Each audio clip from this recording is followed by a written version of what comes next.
Hello, and thank you for tuning into the Stuff I Heard podcast. I'm your host, Joshua Peak, and we are getting into November now. We have the Marine Corps birthday coming up November 10th, the 247th birthday of the United States Marine Corps, founded in a tavern, Tun Tavern, Pennsylvania. 1775, my Marine Corps came alive. Yes, sir, buddy. So, let's talk about stuff I heard. Let's talk about some interesting things that are out there in the universe that are entertaining and otherwise eventful. First of all, hats off to the Georgia Bulldogs for beating Tennessee yesterday on TV. Um, Pretty impressive win for Georgia. It was quite a day for football. Got to enjoy some good games. Um, but also, I do want to give a shout out to the Sober October crew of Joe Rogan, Bert Kreischer, Tom Segura, Ari Shafir. Um, I watched their 3+ hour podcast at Joe's compound in Austin, Texas. And the one thing I couldn't escape thinking about is the camaraderie of friends and how important that is that you have friends and how important it is that you find people of like minds that at times challenges you, at times finds your funny bone and encourages you to do things better or to become better or to thrive for better. Um, it is, as I understand it, kind of rare to have that kind of camaraderie with people. Um, it takes effort, right? And it's not lost on these guys that they're extremely lucky for what they do in a time that they're doing it in, where technology allows them the bonds that they have together with one another. And, it's the perfect time for comedians to be able to finally financially be able to take care of themselves and also promote each other and do great things all in between. And to be honest, my podcast for a large part of this has been talking about my love of comedians and my love of comedy and of these comedians as well. Um, of course, I'm a huge fan of Bert Kreischer. I'm also a big fan of Tom Segura and Joe Rogan. I have seen Rogan once. I've seen Tom once. I've seen Bert now. I don't know, maybe 6 or 7 times. I would have to really write it down to like keep track of how many times I've seen him now. And every time I see him, it's great. I have a great time. I have a really great time. He is performing closest to me next year at the Bell Auditorium in Augusta on March 30th. It's a Thursday, so I'll have to take like a Thursday and Friday off. That shouldn't be a problem in March. Um, but uh, but yeah, so I plan on seeing him then. And if anybody wants to go along and hang out, that'll be fun. We could do that. And if you can't, I fully understand. But my brother-in-law lives there, and I don't think he's ever seen Bert, and he lives in Augusta, so it might be a good opportunity for him to go and for just him and I to spend some time together, and that might be cool too. Um, so anyway, let's talk about a few things, not just that podcast, but also about. I know I mentioned this before. There's a podcast called Confused Breakfast. Okay, I heard about him on Bert's podcast. I talked about it last week. I talked about how I checked out some of their podcasts or was going to check out some of their podcasts. And this week I actually did. I listened to, I guess it's their most recent episode about the movie Aliens that came out in 1986. And I remember this movie. And I gotta say, I was talking to my buddy Josh Treadaway about this. And I said, I'm listening to their podcast and I am honestly feeling like I shouldn't be doing a podcast. Um, I know this is going to come out of left field for some people because they're going to be like, "Wait, really? What?" Um, these guys are knowledgeable, they're funny, they're friends. There's an element of um, research that's involved in this, as well as the nostalgia and fandom of movies that really I am captivated with, and I want to listen to more episodes. Matter of fact, I have a few trips that I'm going to be taking coming up, and I plan on downloading these podcasts that they've done and listening to more of them while I'm on the road because I got to tell you, it's pretty fascinating. Listen to them talk about aliens I am into. Just different background information that they find out, some behind the scenes information, different ways these characters can be seen now that it's, so many years later. I'm I am totally impressed. On their YouTube page, they only have currently 3 point, let's say 3.97 thousand subscribers. So less than 4,000 subscribers. And I know with your help, they could get to that 4,000. Just go to their page, watch one of the episodes, listen to one of the episodes. You don't have to watch it. You can actually download a podcast anywhere now, but listen to one episode. Find a movie that's in their list and listen to one episode about the movie they're doing. If it's a movie that you're into, I guarantee you within a short period of time, you're going to be like, oh, I am listening to all of these. And I know this is a weird thing to say, especially in 2022 when it seems like everybody has a podcast and everybody's, pulling at your attention from different directions. I feel that same way whenever I look across, whatever's on Netflix now, because I'm like, hey, I wonder what shows I've missed because I'm watching sports or I'm, conducting my life in real life time and doing things that involve not the TV or not any kind of distractions like this. And I mean, immediately just upon scanning the things that are on Netflix, I look at, there's 3 or 4 different shows I want to watch. There's like 10 different movies I feel like I should have watched already. There's new shows that are coming out that I'm like, oh my God, this is so amazing. We are literally living in a time right now where some of the best content is coming out and we don't have enough time to consume it. Um, which is it's good and bad. Okay. It's good because I know that at a certain point we're going to go back and be able to catch up on these things because it exists on the internet and hopefully it'll live there for forever.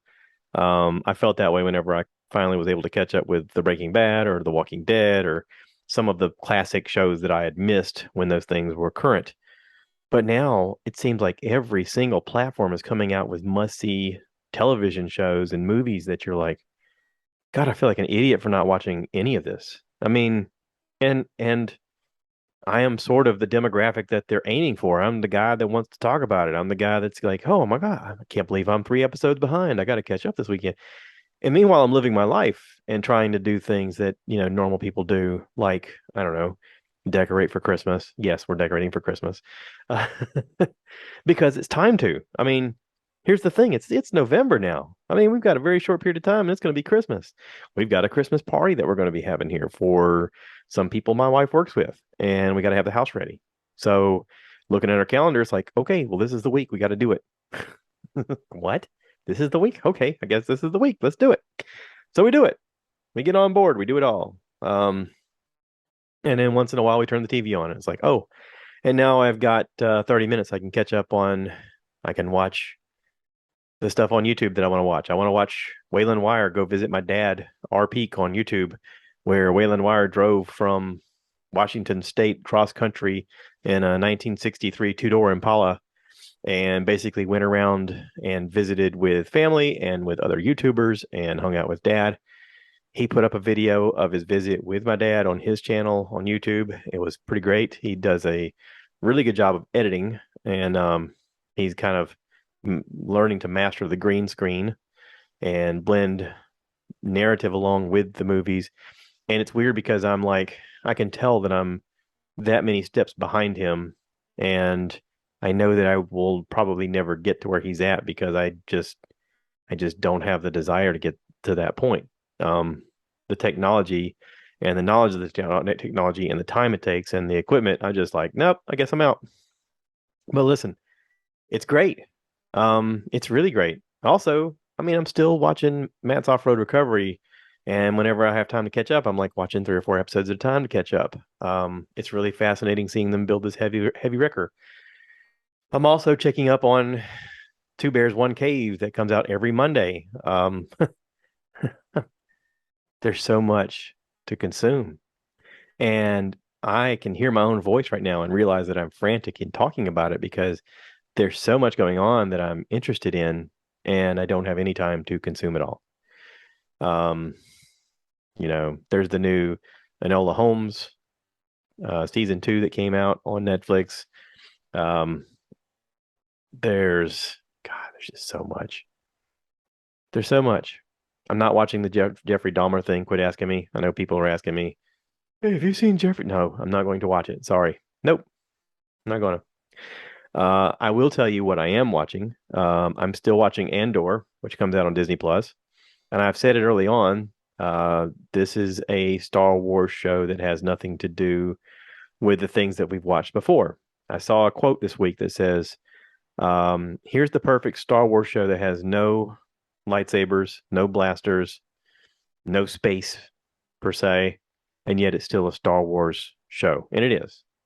It's about espionage. It's about plotting. It's about the story of the trauma from things changing throughout the universe, from Order 66, from the Clone Wars, from all of these things that have occurred in a storyline, and how regular people are sort of picking up the mantle of rebellion and calling themselves rebels for the first time, and how Cassian Andor is somehow the root of this.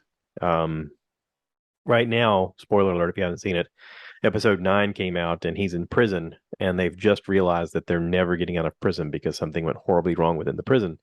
And he has to plot to get out, and he's trying to convince others that we have to get out of here. They're going to kill us in here if we don't get out of here. And meanwhile, they're making weapons for the Empire that's going to ultimately, I think the thing they're designing is parts that go to the Death Star.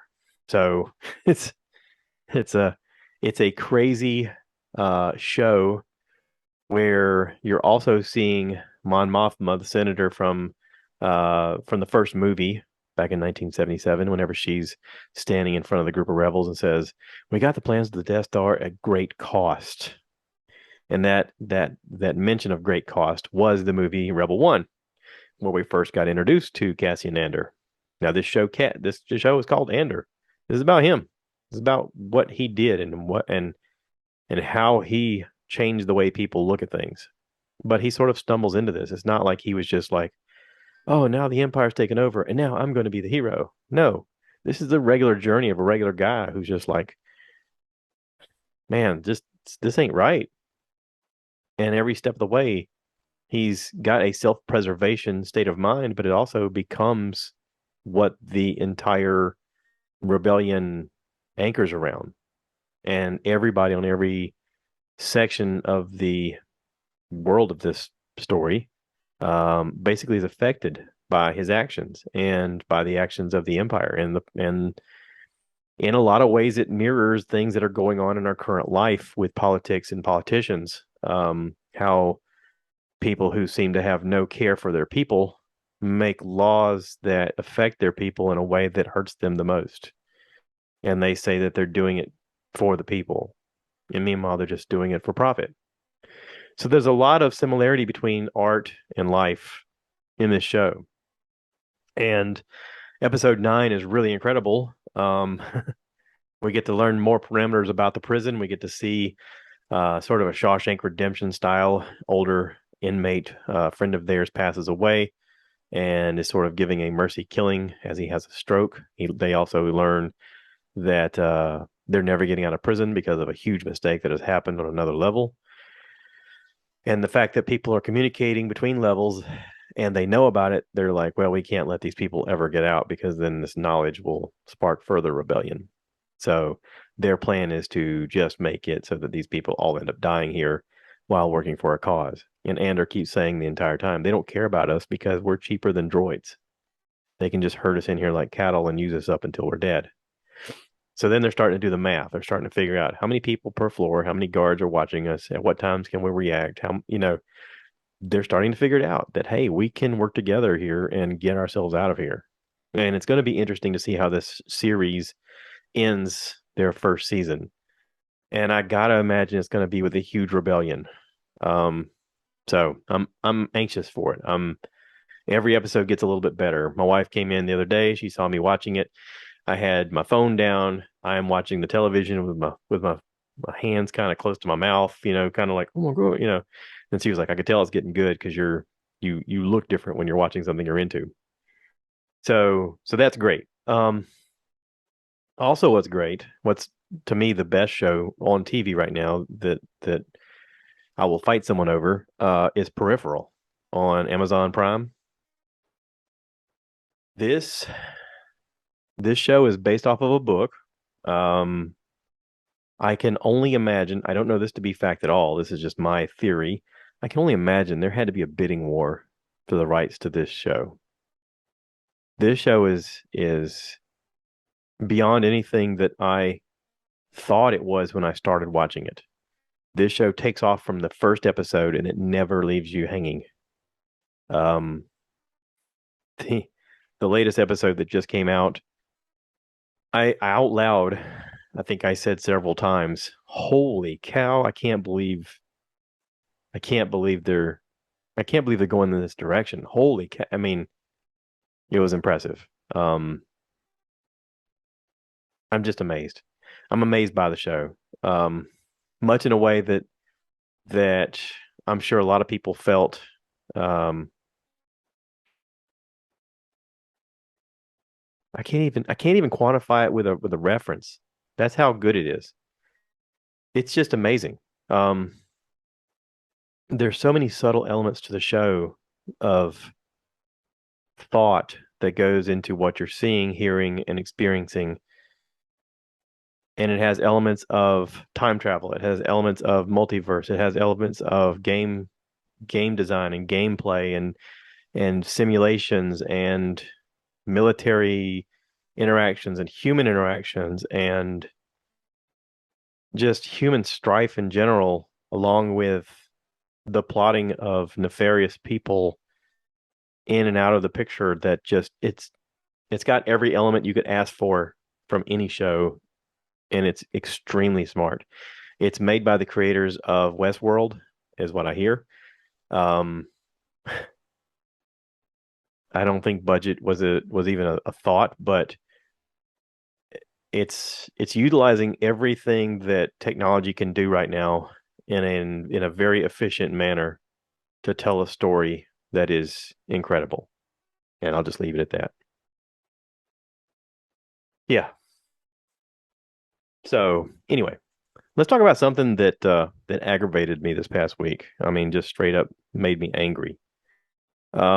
I got a notification on my email this week saying that my podcast last week was getting a strike from Google for copyright infringement.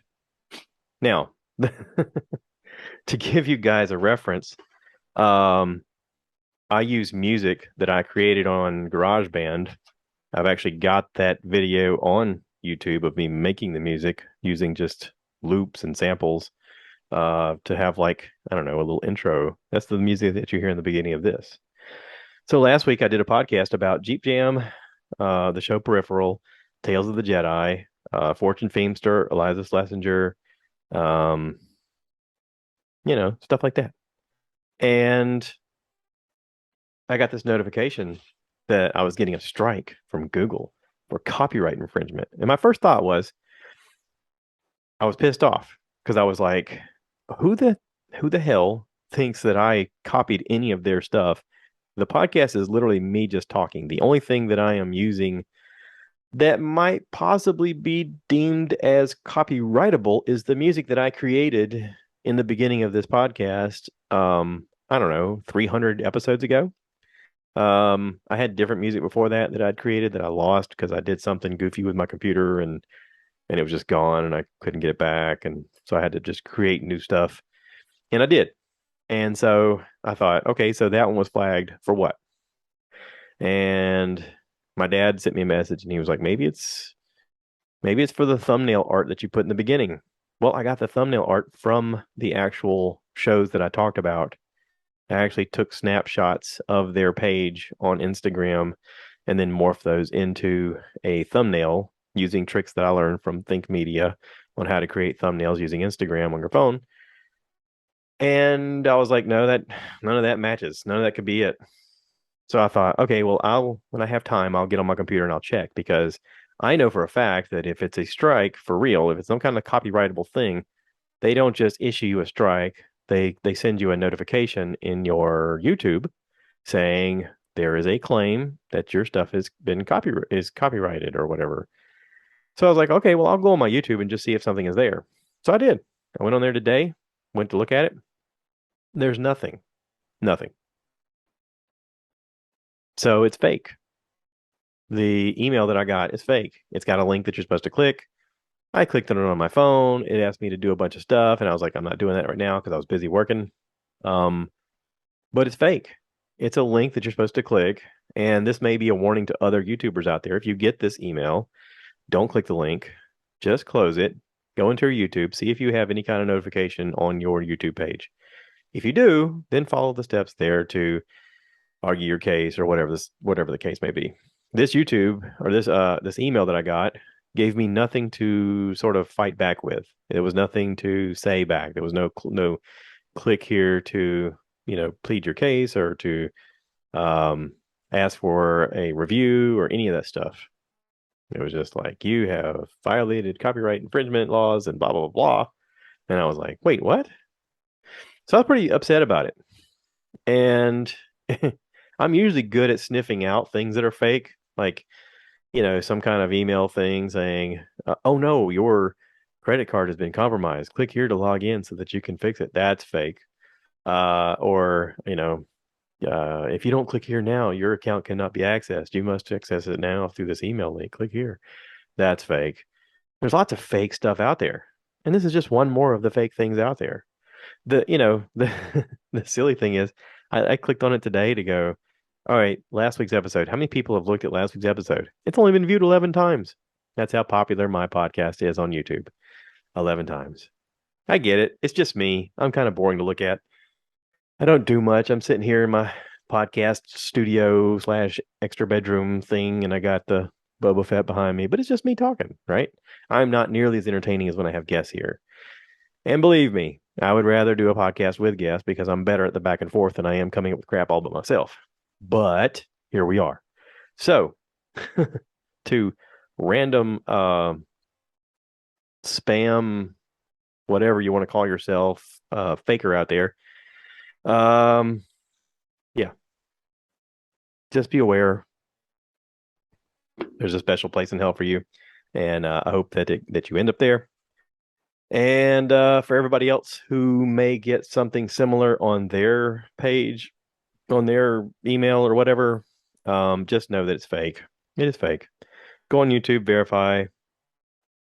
I'm good. I'm good. You're good. We're good. Yeah. Okay. Also, let's go talk about another thing that I've watched that was very fun, very distracting from my regular life.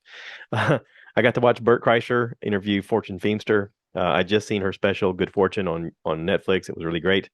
They have a really good podcast together. Although it was mostly Bert talking.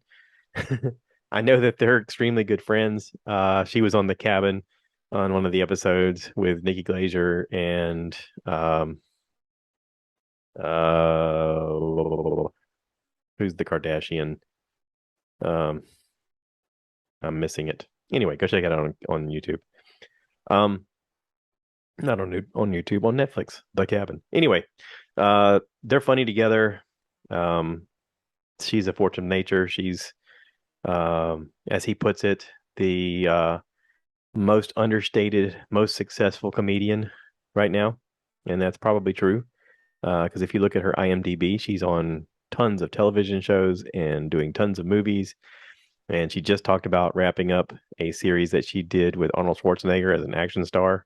It's going to be coming to Netflix soon. So yeah, it's going to be great. But I also got to watch Bert do an episode of Something's Burning with Tim Dillon and Whitney Cummings. And I love all of these humans. They're all so funny. Whitney is a force of nature. A lot of people, a lot of people from what I can tell from the comments, don't care for her for some reason. They say she's annoying. They say this and that and the other. It's all a bunch of negative stuff, and I don't like that. I enjoy her. I think she's hilarious. I think she's very smart. I think that even the stuff that she says, kind of off color-ish at times, is just her getting frustrated by the fact that she gets a lot of blowback from being successful as a woman. And I don't understand why guys feel threatened to the point that they feel they have to belittle her in order to feel bigger than her. I don't like that energy from anybody. I don't like anybody who's like, yeah, well, you just blah blah blah blah blah because of this. And it's like, hey, can't you just respect the fact that someone did a good thing in life and they're working hard and good for them? I mean, come on, promote the positive. Why you got to be hating? Tim Dillon, hilariously funny. They're funny together. All three of them are funny together. At a certain point, I think Bert almost passes out from laughing, falls down on the ground, and he's having a hard time catching his breath. Uh, but yeah, funny show. Funny show. I like it. I'm into it. Um, I loved watching Something's Burning when it was on All Things Comedy.